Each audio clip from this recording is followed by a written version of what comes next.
Empezaremos con la resolución de ejercicios de la materia de líneas de transmisión. Para estos primeros videos resolveremos ejercicios del libro de comunicaciones de Lloyd Teams. Este libro de comunicaciones no es un libro enfocado a la materia de líneas de transmisión, sino que tiene varios capítulos respecto a distintos tópicos de las comunicaciones electrónicas, siendo el apartado de líneas de transmisión un capítulo más. Sin embargo, me pareció perfecto los ejercicios que contiene porque nos ayudan a comprender mejor cómo es una línea de transmisión. Así que una vez terminado estos ejercicios de este libro, nos adentraremos a ejercicios un poco más complejos y enfocados precisamente a lo que es líneas de transmisión. Bien, entonces comencemos. El primer ejercicio propuesto, que es el 6.14, nos dice: un pulso tiene una duración de 20 microsegundos.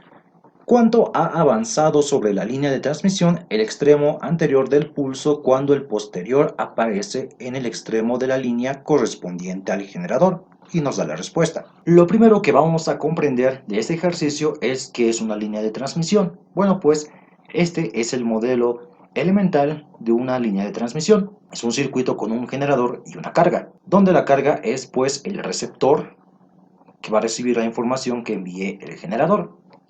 Es decir, emisor, receptor, línea de transmisión, desde este punto hasta este punto. Ahora veamos que la onda que está enviando es un pulso, y esto de acá es un pulso, donde este es el extremo anterior y este es el extremo posterior. Ahora tal vez resulte algo confuso, por lo menos para mí lo fue, porque si hacemos una analogía de la definición de anterior y posterior en una recta real y decimos que el 1 es posterior al 0 y el menos 1 es anterior al 0, si nos damos cuenta es todo lo contrario a lo que tenemos acá. Bien, la forma en que logro interpretar este gráfico que nos da el autor es pues porque este eje es una línea de tiempo, así que lo que se ha dado en este punto en un tiempo t1 es antes de lo que se dio en un tiempo t2. Este es un tiempo anterior y esto es un tiempo posterior. Es decir, esto es primero y esto es segundo. Lo que venga acá será tercero, lo que venga más acá será cuarto, lo que venga más acá será quinto, ¿no? Entonces es interesante esta interpretación cuando el tiempo es el eje horizontal. Bien, entonces ya que conocemos a la línea de transmisión, al pulso que se va a enviar y a la interpretación de lo que es extremo anterior y posterior, veamos qué está ocurriendo. Tenemos acá el pulso, es un pulsito pequeño. Ahora de momento estamos hablando de un pulso, después hablaremos de trenes de pulsos. Y bueno, entonces acá se genera el pulso, seguramente es un circuito, ¿no?, oscilador que está generando este pulso y va a enviar el pulsito desde el inicio de la línea de transmisión hasta la carga. Eso es lo que está ocurriendo. Ahora nos dice cuánto ha avanzado sobre la línea de transmisión el extremo anterior del pulso cuando el posterior aparece en el extremo de la línea correspondiente al generador. Este es el extremo anterior. Quiere decir que este extremo anterior lo vamos a denotar por una rayita y nos dice que calculemos la distancia que ha avanzado desde el inicio de la línea hasta que llega a la carga. Ok, entonces esta línea es básicamente un móvil, ¿no? Un móvil, una partícula que se va a trasladar desde este punto hasta este punto. También hay que tener en cuenta que cuando no nos dicen la velocidad a la que se va a mover la señal, se asume que la velocidad es la velocidad de la luz, es decir, 3 por 10 a la 8 metros sobre segundo. Recordemos que esto también es simplemente una aproximación, pero es la que vamos a tomar en cuenta. Tenemos el tiempo que dura el pulso, que es 20 microsegundos, el tiempo del pulso, y simplemente recurrimos a la fórmula que todos conocemos de física básica. Velocidad igual a longitud sobre el tiempo. Entonces, esta es la longitud de la línea. Desde este punto hasta este punto despejamos y vemos que la velocidad es la de la luz y el tiempo en que dura este pulso es esto, 20 por 10 a la menos 6.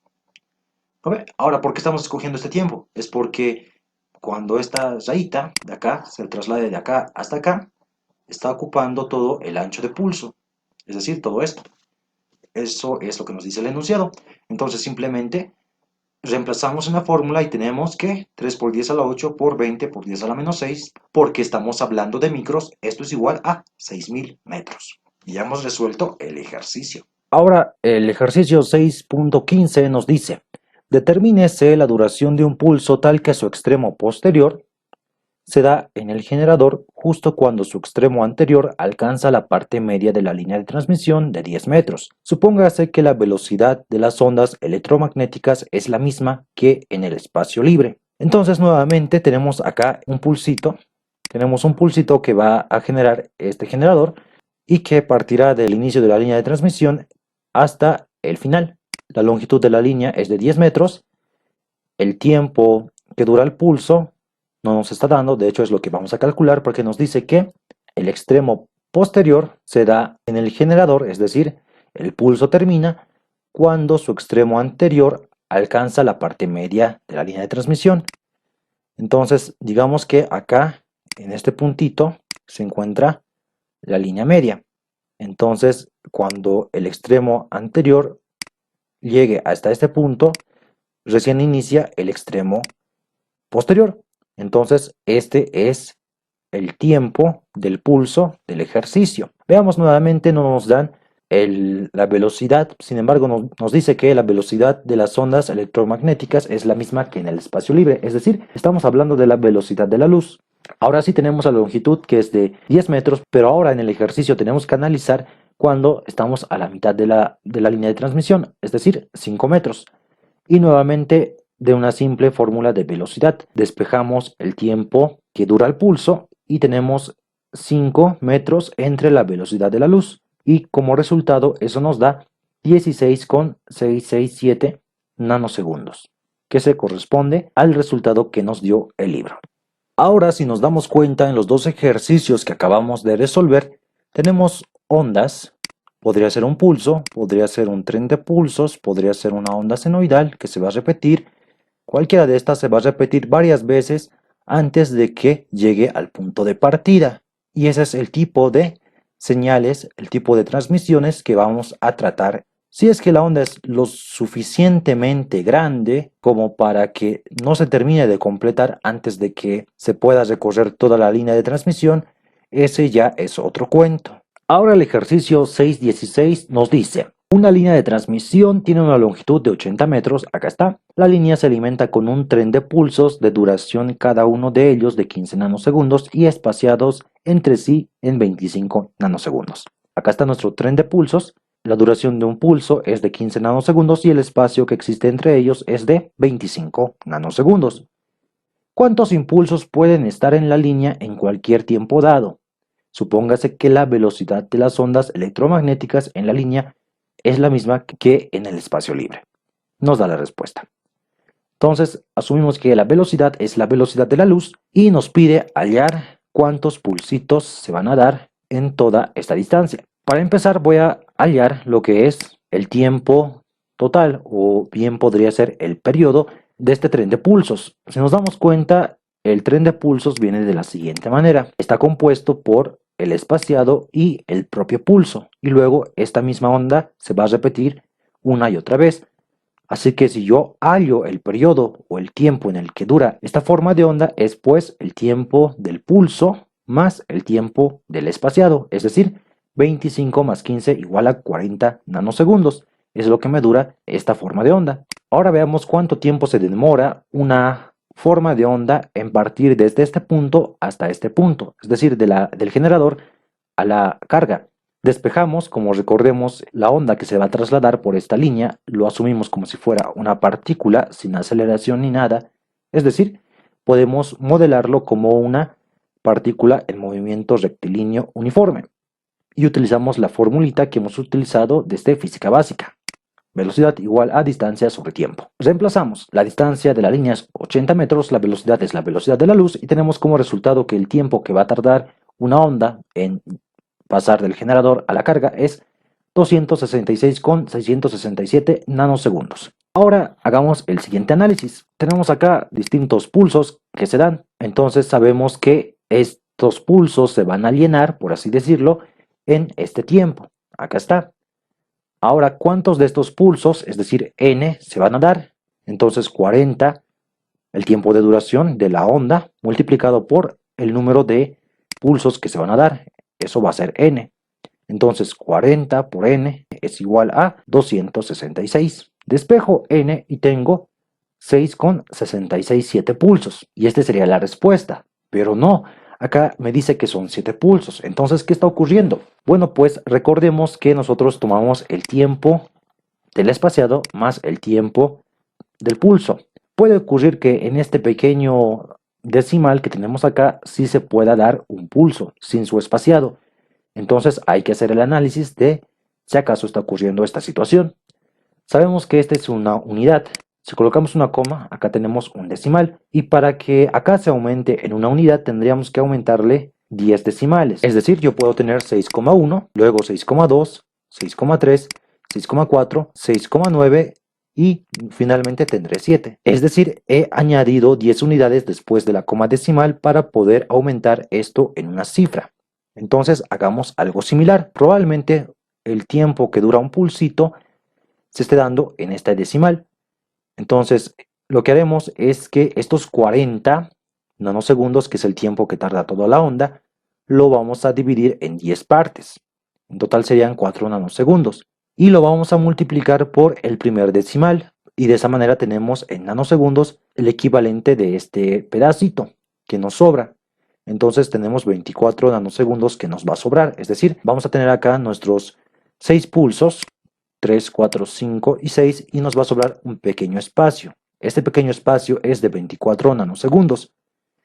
Y recordemos que estamos aliando los pulsos y un pulso dura 15 nanosegundos. Es decir, estos 15 nanosegundos bien podrían entrar dentro de estos 24 y se estaría formando otro pulsito. En conclusión, sí puede entrar un pulso más, así que hay que añadirlo.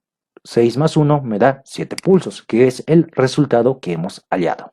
El ejercicio 6.17 nos dice una línea de transmisión de 3 millas se alimenta con un tren de pulsos, cada uno de los cuales tiene una duración de 40 nanosegundos y separados unos de otros en 70 nanosegundos. Nuevamente tenemos una línea de transmisión, esta vez de 3 millas, su longitud, y tenemos acá el tren de pulsos que genera esta fuente para llegar a esta carga. Entonces tenemos que la duración es de 40 nanosegundos, la duración de este pulsito, y 70 nanosegundos el espaciado que existe. Ahora nos pide hallar cuántos pulsos se pueden dar en la línea de transmisión. Entonces nos está pidiendo ver cuántos pulsos existe en toda esta línea. Es un ejercicio similar al anterior. Nuevamente, como nosotros trabajamos en sistema internacional, convertimos estas millas a kilómetros. Entonces sabemos que en una milla se contienen 1609,34 metros. Hacemos la operación y tenemos este resultado en kilómetros. Ahora nuevamente vemos que esta onda está conformada por el espaciado y el pulso, ¿no? Tenemos esta forma de onda y su periodo es la suma del tiempo de pulso más la suma del tiempo del espaciado. Como resultado tenemos 110 nanosegundos. Ahora nuevamente la velocidad será una simple fórmula de movimiento rectilíneo uniforme y despejamos el tiempo. Reemplazamos la longitud de la línea en kilómetros, bueno, acá está en metros, y la velocidad de la luz, y hemos hallado un tiempo de 16,093 microsegundos. Es decir, que en este tiempo se va a llenar toda la línea de transmisión de los pulsos. En este tiempo se llena todo esto. Ahora hacemos el análisis. Sí, esta forma de onda tarda 0,11 nanosegundos, ¿no? Simplemente estoy trasladando la comita para convertir este nanosegundos en microsegundos, y toda la línea se completa con esta forma de onda en un total de 16,093 microsegundos. ¿Cuántas de estas onditas tengo en ese tiempo? Es decir, todas estas onditas son un número n. Entonces n por el tiempo que dura esto me tiene que dar el tiempo de todas las formas de onda, esta ecuación. Y todos estos números están expresados en microsegundos. Despejo y tengo que n es igual a 143 con 3 pulsos. Acá la respuesta me dice 147. Entonces es posible que un pulsito, sin contar su espaciado, se esté colando acá. Es decir, lo siguiente. Se supone que vamos a ver 146 pulsos. Entonces digamos que acá tenemos un pulso, 2, 3, etc.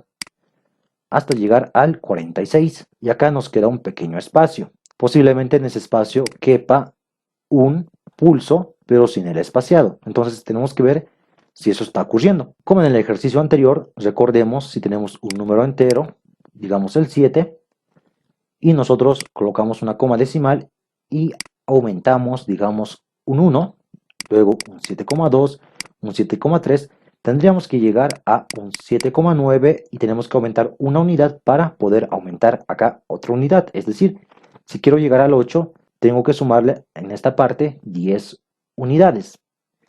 Es por esa razón que al resultado que yo tengo acá, le tengo que dividir entre 10, porque tengo que sumar 10 unidades después de la coma decimal para que esto se vuelva entero. Esa es la razón por la que yo divido acá. Y tengo en total 11 nanosegundos. Ahora, estos 11 nanosegundos lo tengo que multiplicar por este decimal de acá, que es 3, y me da un total de 33 nanosegundos. Entonces, 40 nanosegundos ¿está contenido en 33? Pues no. Entonces quiere decir que simplemente existe 146 pulsos.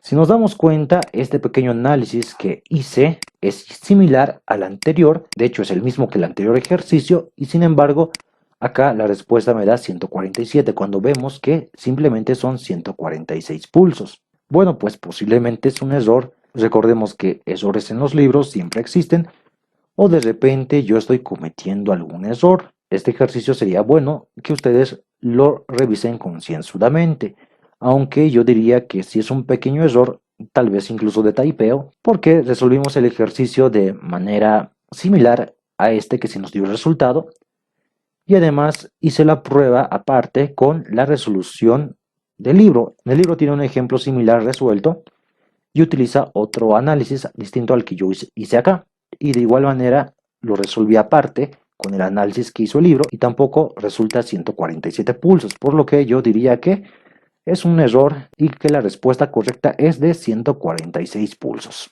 Y de esta manera hemos resuelto esta primera sección de ejercicios de líneas de transmisión.